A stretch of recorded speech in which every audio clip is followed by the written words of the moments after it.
and another mic review, but generally speaking, as we're kind of finding our feet on this channel, pun because I'm an amputee. Anyway, never mind.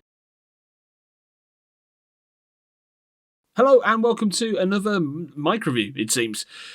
Or basically, side note, Jay reviewing all the stuff that he already owns before he then goes out and buys a load of new stuff.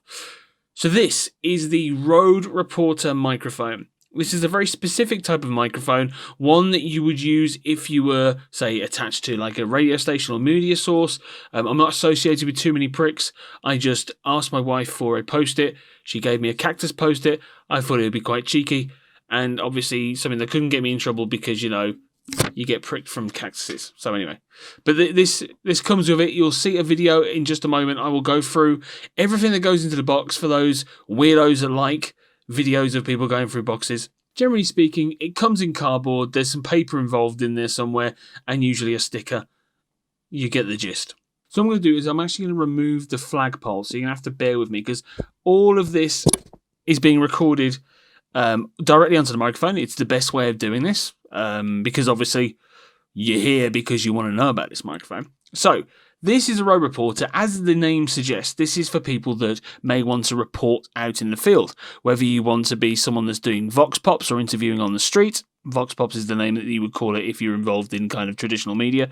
If you're at trade shows, you want to do interviews. Generally speaking, anytime you're outside, you want to speak to members of the public or someone in particular, but you're basically limited to holding an actual microphone. You don't have the option of having like boom arms with kind of microphones attached to it or any of that sort of, you know, gubbins. If you get basically again, if you like run and gun and you're like a 1-man or 2-man operation or woman or person operation, and you only have one person behind the camera, one person as a talent standing there, you can't really have them holding a boom pole. You could maybe have lapel mics, but then that kind of introduces its own kind of problems. So the reason why people use these, number one, Rode build microphones like tanks.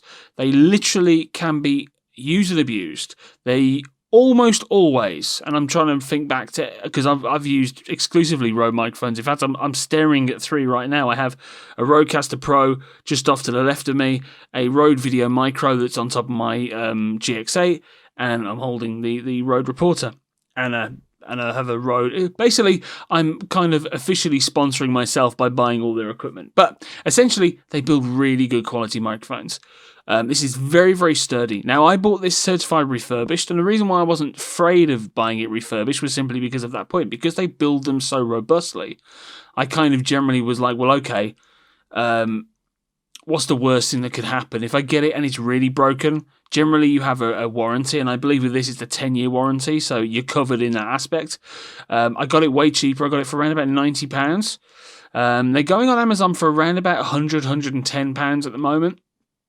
But it's a really, really good price, and you're getting a very good solid microphone. So if you are somebody that does go out and kind of ask opinions of people or does interviews with people, maybe you're a gaming channel and you want to go to like, I don't know, Gamescom or EGX over here in the UK, you can do that. In actual fact, I bought this microphone specifically for that, for a project that I was working on with some of the guys before. We went to EGX in 2018. And this was the microphone that we used for the entire shoot. And I wish I could show you video of that, but unfortunately, I cannot get hold of that. So, you know, it is what it is. But this has been specifically tuned to pick up voice. So whatever voice is around it, as you can tell, you're picking up my voice now because I'm speaking into it, obviously. But obviously, you've got to imagine 9 times out of 10 where this is going to be used, it's going to be a noisy environment. If you're at like a trade show like we were speaking about before, if you're in the street or anywhere where there's going to be uncontrollable ambient noise, you want to be able to have a microphone that's really going to tune into the vocal kind of frequencies, and this is what this does. And that's what we found when we were doing the interviews at the actual game show. We were really worried because it was a very loud environment, but what we found was really quickly that this just had a way of just grabbing that frequency from people's voices, and it came through in a really clear and concise way. One of the beauties of this microphone as well is the construction of the kind of mesh grill. So it's a multi-layered grill, so you have absolutely no reason to put like a wind foam around it. You don't need to put like people use things like dead cats or kind of foam windshields just to kind of limit plosives. You don't have to worry about that with this. It's made specifically, so it's very multi-layered. So wind is not. I mean, obviously, if you're in a hurricane, you're going to hear it. But generally speaking, wind really does not affect this. It protects the capsule very, very well. It's an omnidirectional microphone, so basically it means that it picks up all the way around. So basically the rule of thumb is as long as you can kind of, wherever the actual grill is, so the top part of this microphone, that's the hot side of it, the actual sensitive side of it. Another thing that's specific, well, not specifically, but about these kind of microphones that this does really, really well is obviously when you're used to kind of, or when you're holding like a microphone, whether it be like I don't know, an SM58 or something like that, which is a very traditional microphone that people tend to use or used for things, for kind of low budget, low end kind of interviews and stuff. You'd have to kind of talk into it and then you'd have to kind of hold it off. And that's why a lot of people use dynamic microphones, which this is, by the way, because dynamic microphones reject a lot of kind of background noise and kind of side address noise that generally dynamic microphones would pick up. The beauty of this is you don't have to keep doing this the whole time. You can basically sit it at when you're actually leveling this off. What I found is you basically have it in a natural position between you and, say, the person you're interviewing or the person you want to have with you. And generally speaking, you can just hold the microphone there and it will pick them up absolutely fine. You may kind of just generally kind of coax it backwards and forwards depending on who's actually talking, which is generally a better way of doing it. You don't have to kind of hold it up to the person's voice and then just stick it in somebody else's face.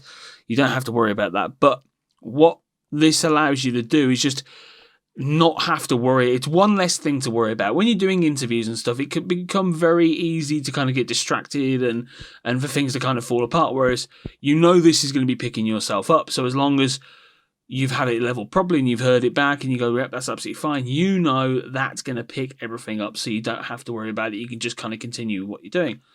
And that's what you want from something like this. For the money, you'd be really hard-pressed to kind of beat this. And I think that's really important, because if you're not compromising by getting a kind of lower end product. You're spending £100 on a microphone. The microphone's going to work. The microphone's going to grow with you. So if you say you're plugging this directly into your camera at first and then you kind of upgrade to a field recorder, this will be able to handle that absolutely no problem at all. So who would I recommend this to? Well, obviously, if you're doing things like this, if you're doing like talking head videos, I mean, you could, but I wouldn't recommend it. There are plenty of microphones out there and we will be going through a lot of them in the coming weeks and months here on Pirate Tech. But this is really a specialist kind of mic.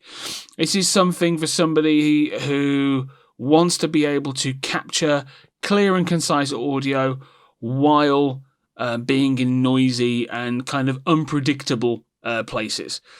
If you are one of those people, then you couldn't do much better than this, unless you kind of, and again, the only thing I would kind of suggest up and above this is kind of some of the wireless systems, and then you're talking many hundreds of pounds. This, maybe coupled with the wireless link kit from Rode, is really the perfect kind of combination. But even if you have to trail a bit of XLR cable going into a field recorder or an XLR to 3.5mm, which you can do, and I will actually show that in just a moment. I'll connect it to my actual camcorder, and then you can actually hear what it's like.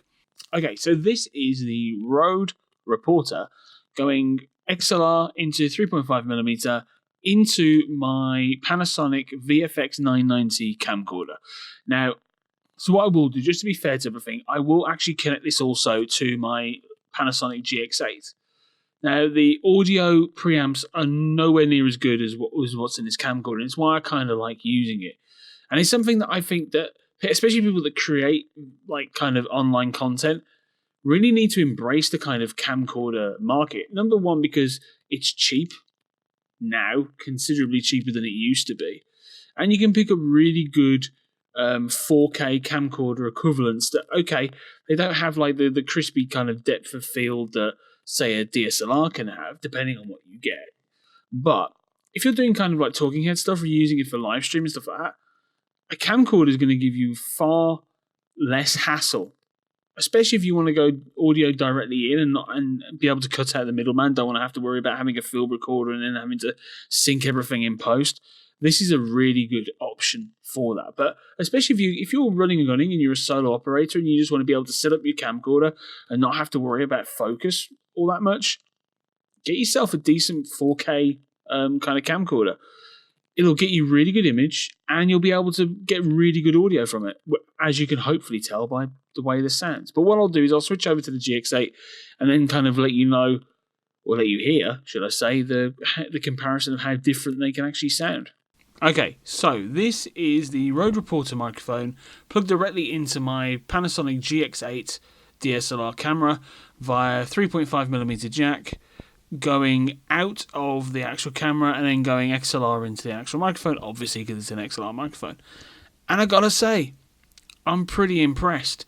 I did a couple of test kind of shoots just to kind of hear this because I wanted to hear how the preamps within the camera actually dealt with a dynamic microphone. And I gotta say, I mean, this, right, not to get to it, is the only technical, and I'm going to allow myself at least one technical point to each of these videos.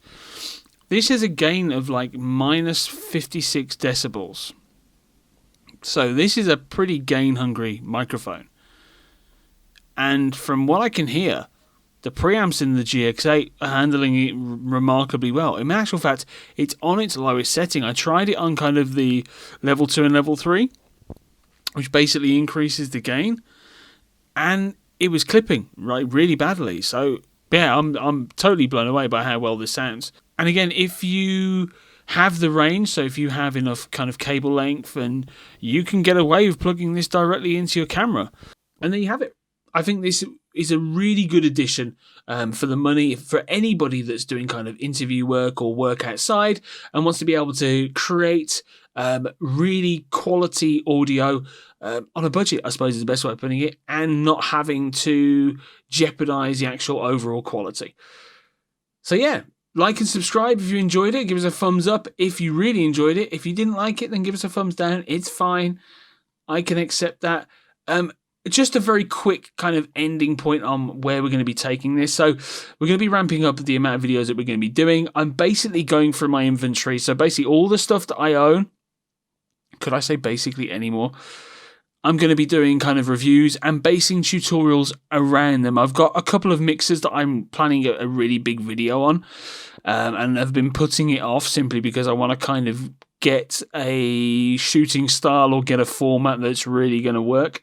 Again, these kind of videos, I could go super in depth in them, but I really don't see the point in it. I think the vast majority of people just want to know how it sounds, how it performs in different scenarios, and would it be a good addition to their kind of setup? And that's where I'm kind of focusing on. If people really want to know a lot more technical aspects of things, then comment below, let me know. I mean, in the tutorials that I'll be doing, I will be going a lot more in depth in kind of how to use post-processing, use different doors, and how to really get as much detail as possible out of both audio and kind of video aspects of your content. But anyway, I've waffled enough. Until next time, my name's Jay. Thank you so much for tuning in. We are Pirate Tech. When I say we, I am Pirate Tech. And I'll catch you next time.